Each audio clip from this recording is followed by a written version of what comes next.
Every time my husband gets close to me, he always coldly lies to the other side of the bed. I can only carefully move towards him, stretching my hand to touch him, but he sits up with no romantic interest, looking at the clock on the table, and coldly reminds me that it's time to leave. When I remain unmoved, he decides to go to another room to make do before leaving. He reminds me to drink the honey water on the bedside table, but after 3 years of marriage, my husband still doesn't know. I'm allergic to honey. At that moment, I finally decided to give up on this one-sided marriage. The next morning, I prepared my husband's suitcase as usual, and he, already used to it, casually took the suitcase and prepared to leave for a business trip. I mustered up the courage to stop him and proposed a divorce. I thought he would be moved, but he firmly agreed without hesitation. At that moment, my heart was filled with loss. I had silently loved him for 10 years. In high school, he was the center of attention, while I was just a small, invisible figure in the corner, clutching a water bottle by the basketball court, hoping for a chance to offer him water. But the school beauty was the first to run up to him, handing him the thermos she had used. They were so perfectly matched and dazzling, and I could only quietly stand by hiding my water bottle behind my back. I thought my unrequited love would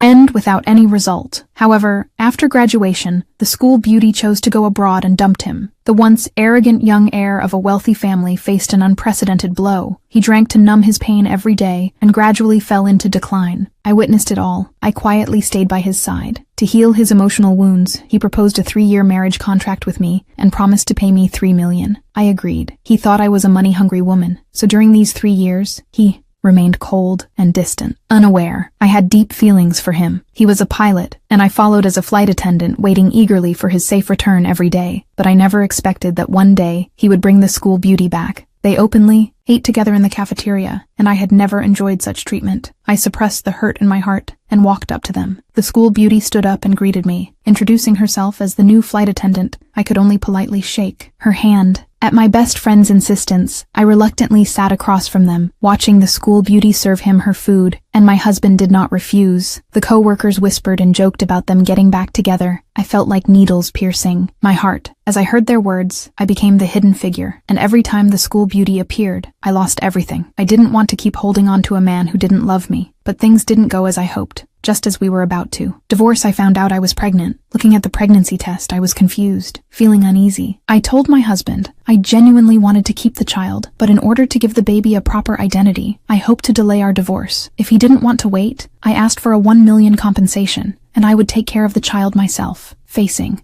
these two proposals, my husband remained silent. Half a month passed, and I received no response. I started wondering what he was thinking. Just then, my best friend rushed in to tell me that the school beauty was getting married to my husband and had posted pictures of meeting his parents on social media. I couldn't believe it. At that moment, I received